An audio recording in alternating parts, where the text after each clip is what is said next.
Bonjour à toutes et à tous, on se retrouve donc pour ce petit rendez-vous vidéo où nous allons parler de tennis aujourd'hui, donc de l'US Open qui va débuter lundi à New York, aux États-Unis. Donc, tout d'abord pour le tournoi masculin, l'information vraiment importante et qui est à retenir pour cette US Open 2014, c'est le forfait de Rafael Nadal qui n'avait déjà pas participé au tournoi de préparation d'avant l'US Open, c'est-à-dire Cincinnati et l'Open du Canada à Montréal, touché par une blessure au poignet droit qu'il s'est fait à l'entraînement. Donc Rafa est out pour l'US Open, c'est une information très importante puisque c'était le tenant du titre. L'an dernier, il l'avait emporté face à Novak Djokovic. Donc parlons maintenant des favoris pour ce tournoi de l'US Open. Le favori numéro un pour moi, c'est Novak Djokovic. Alors ça va paraître un peu bizarre parce que dans les tournois de préparation, Djokovic a été plus que moyen, même pas bon par rapport à son niveau habituel, puisqu'il a été éliminé par Tsonga à l'Open de Montréal, du Canada à Montréal, et il a été éliminé au deuxième tour seulement par Tony Robredo à Cincinnati. Donc c'est vraiment pas habituel pour Djokovic. Mais je peux pas l'empêcher quand même de le citer parmi les favoris, c'est le numéro un mondial. Il vient de gagner Wimbledon. Je pense que dans sa tête, il est pas reparti dans sa tête, mais l'odeur de la compétition, le soufre du Grand Chelem va le propulser à nouveau vers son niveau normal. Donc pour moi, le favori numéro un, ça sera Novak Djokovic. Le favori numéro 2 pour cette US Open, c'est Roger Federer, parce que tout simplement, il fait une très bonne année. Certes, il n'a pas remporté de Grand Chelem, mais il est allé en finale de Wimbledon. Sa tournée américaine de préparation à l'US Open a été plus que bonne, puisqu'il a remporté le Masters Series de Cincinnati pas plus tard qu'il y a 3 jours. Et ça faisait 2 ans qu'il n'avait pas remporté un tournoi de Masters 1000 qui regroupe les 40 meilleurs joueurs de la planète. Donc c'est des tournois d'une grande importance, juste en dessous des tournois du Grand Chelem. Et dans le tournoi d'avant, le tournoi de Cincinnati, Roger Federer avait été tout simplement en finale. Il avait juste été battu par Joe Wilfried Tsonga. Donc Djokovic favori numéro un, Federer favori numéro 2. Et après, il y a tout un tas d'outsiders, mais que je ne vois pas gagner le tournoi. C'est-à-dire que je vois gagner ou Djokovic ou Federer. Voilà, c'est mon avis. Alors parmi les outsiders, il y en a pléthore. Il y a d'abord Milos Raonic, le serveur canadien, euh, qui est vraiment en pleine progression, mais qui n'arrive pas à décrocher la timbale, qui n'arrive pas à gagner les tournois. Il va très loin dans les tours, mais il est toujours battu parce qu'il lui manque quelque chose. Mais là, je le vois aller au moins en quart de finale. Ensuite, il y a Grigor Dimitrov, le jeune prodige bulgare. Alors, je le dis à longueur de billets, ce joueur-là va un jour gagner un tournoi du Grand Chelem. Est-ce que ça suffit? Est-ce que c'est le moment? Est-ce que ça suffira à son niveau de jeu actuel? Peut-être. Je le pense pas encore capable d'aller gagner le US Open cette année. Mais attention, donc je le cite. Ensuite, il y a donc Milos Raonic, donc Dimitrov, John Isner, parce qu'en fait John Isner est chez lui à l'US Open. C'est un gros serveur et il faut se méfier. Je le cite. Je le vois pas gagner du tout l'US Open, mais je le vois bien aller en quart de finale ou quelque chose comme ça. Déjà. Ensuite, il y a Andy Murray. Il a un peu disparu des écrans radars, mais je ne peux pas ne pas le citer, tout simplement parce que c'est un ancien vainqueur de l'US Open. C'est un des premiers tournois du Grand Chelem qu'il a gagné, je crois même le premier. Et donc je peux pas ne pas le citer parmi les outsiders importants. Il y aura aussi Thomas Berdych, qui sera aussi parmi les outsiders. Voilà, donc Berdych, Raonic, Dimitrov, Murray.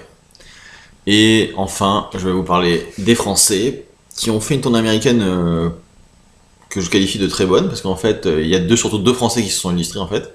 Il y a Joe Wilfried Tsonga qui, après une saison particulièrement ratée quand même, a remis les bouchées doubles à l'entraînement, a fait une préparation estivale des plus sérieuses, et qui est arrivé en pleine forme au premier tournoi Masters 1000 de préparation avant le US Open, c'est-à-dire le tournoi de l'Open de Montréal au Canada, et il a remporté le tournoi en battant au passage Novak Djokovic, le numéro 1 mondial, Andy Murray, Grigor Dimitrov, c'est-à-dire qu'il s'est quand même payé 3 top 10. Donc, à ce niveau-là de performance, même si c'est sûr que 2 sets gagnants, je suis obligé de le mettre dans les outsiders. Même si je n'y crois pas. Je n'y crois pas parce que simplement l'US Open c'est en 3 sets gagnants. Je n'y crois pas parce que malgré qu'il ait remporté le tournoi de l'Open de Montréal au Canada, il a ensuite chuté dès le premier tour contre Mihail Nuzny au tournoi de Cincinnati. Il n'arrive pas à enchaîner. Ça, c'est pas la marque des grands. Federer était en finale de l'Open du Canada et il a enchaîné par une victoire dans le tournoi de Cincinnati. C'est déjà une autre dimension. Et cette dimension-là empêche un joueur de gagner un tournoi du Grand Chelem, tout simplement. Donc Tsonga, je le classe dans les outsiders, mais je le vois vraiment pas gagner l'US Open. Voilà, et le deuxième français qui s'est illustré, c'est Julien Benneteau, qui était en demi-finale de tournoi de Cincinnati. C'est la première fois qu'il arrive en demi-finale de tournoi de Masters 1000. C'était vraiment une belle performance. Mais malheureusement, c'était une belle performance, mais je ne le vois pas aller loin dans un tournoi du Grand Chelem. Et les autres Français sont complètement à la ramasse. Mon fils a fait plutôt une bonne tournée américaine par contre. C'est le moins à la ramasse des Français suivants, mais quand même, il a inquiété Djokovic, mais Djokovic n'était pas dans l'assiette, on l'a bien vu.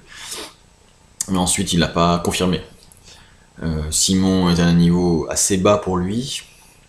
Je le vois pas aller très loin non plus, et les autres Français, bon, comme je le disais, sont un peu à la ramasse. Donc maintenant, je vais passer au tournoi féminin, rapidement. Pour moi, il y a une grande favorite. Alors, j'avais déjà dit pour Wimbledon, et elle n'a pas gagné. Elle m'a un peu surprise avec ça. C'est Serena Williams, puisque elle aussi, les filles participaient aussi à 2 tournois de préparation d'avant l'US Open, les mêmes que les garçons, hein, Montréal et Cincinnati. Et Serena Williams a remporté un des 2 tournois préparatifs, et elle a perdu en demi-finale d'un des 2 autres, de l'autre, pardon, contre sa sœur. Mais je soupçonne un peu de pas pouvoir gagner contre sa sœur pour des raisons qui ne sont pas tennistiques en fait. Elle veut pas la battre. Et donc Venus Williams, elle, dans ce tournoi où elle avait battu sa sœur, a perdu en finale ensuite contre Agnieszka Radwańska, la polonaise, qui est dans les 5 premières mondiales et qui est tout à fait une joueuse capable d'inquiéter Serena Williams pour le gain de l'US Open. Donc Serena Williams est le favori numéro 1, comme j'ai pu le faire pour Djokovic chez les hommes. Par contre, en favori numéro 2, j'en mettrai pas. Pour les femmes, comme j'ai pu le faire pour Roger Federer chez les hommes, je mettrai une batterie de... tout un panel de jeunes femmes capables de gagner l'US Open. Alors il y en a vraiment un paquet. Il y a déjà donc Agnieszka Radwańska pour sa préparation d'avant-saison et que je la trouve vraiment très en forme. D'avant US Open, pardon, sa préparation d'avant US Open, donc je la trouve vraiment très en forme, la polonaise. Ensuite, Maria Sharapova, même si elle a un peu baissé de pied là ces derniers temps, elle reste quand même une compétitrice assez importante et elle est aussi une ancienne vainqueur du tournoi de l'US Open. Ensuite, je citerai Petra Kvitova, la récente vainqueur de Wimbledon. Sur sa lancée, elle fait une saison somme toute correcte. Ensuite, il y aura Ana Ivanovic, la revenante, l'ancienne vainqueur de Roland Garros, et qui est allée en finale là, de dernier tournoi Masters 1000 juste avant l'US Open, donc contre Serena Williams, elle a perdu, mais elle avait inquiété Serena Williams, donc Ana Ivanovic à retenir aussi. Ma dernière favorite pour l'US Open sera donc Carolina Wozniacki, la danoise. Alors on a un peu décrié, enfin c'est pas cette année, mais les dernières années, parce qu'elle avait été numéro 1 mondial il y a 2 saisons de cela maintenant, même plus que 2 saisons. Elle a été numéro 1 mondial sans avoir remporté de tournoi de Grand Chelem et en allant pas très loin dans les tournois de Grand Chelem, mais en gagnant les petits tournois, en étant une stakhanoviste du tennis, c'est-à-dire elle a disputé tous les tournois, mais même des petits, elle les gagnait. Elle avait un jeu très défensif, elle renvoie la balle, elle ne fait rien, elle ne prend pas d'initiative vraiment. Et donc, son jeu ne plaisait pas, elle était numéro 1 mondial, donc ça on ne peut rien y faire. Et là actuellement, depuis 6 mois à peu près, elle a retrouvé son niveau de jeu qui a fait d'elle la numéro 1 mondiale, hein, même si elle était décriée, elle l'était. Et elle a perdu contre Serena Williams, je crois, les 2 fois là, dans les tournois de préparation, mais 2 fois en 3 sets de très peu. Et je la vois aller très loin dans à l'US Open. On aura retenu son nom, Wozniacki, je la vois aller très loin. Après, ça dépendra aussi du tirage au sort du tableau final qui n'a pas encore été fait. Car comme elle est que 10e mondiale ou 9e mondiale, à peu près, elle peut avoir sur sa route dès le quart de finale, par exemple, de Serena Williams et se faire éjecter du tournoi. Mais bon, si elle bénéficie d'un tableau correct et qu'elle évite l'épouvantail Serena Williams, je la vois aller très loin à l'US Open. Donc, je résume. Donc chez les femmes, Serena Williams, favori numéro 1. Les outsiders, Maria Sharapova, Ana Ivanovic, Agnieszka Radwanska et Karolina Wozniacki. Pour les Françaises, aucune chance. Voilà, c'est clair et dit. Cornet a disparu des écrans radars. Garcia ne confirme pas alors que je vois vraiment beaucoup de potentiel en elle. Voilà.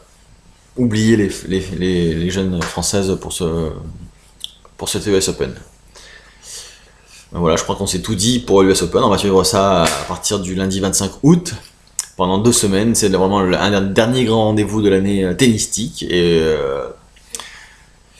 on ne manquera pas de suivre cette actualité-là, qui est vraiment l'actualité tennistique la plus importante du moment. Merci à tous et à très bientôt.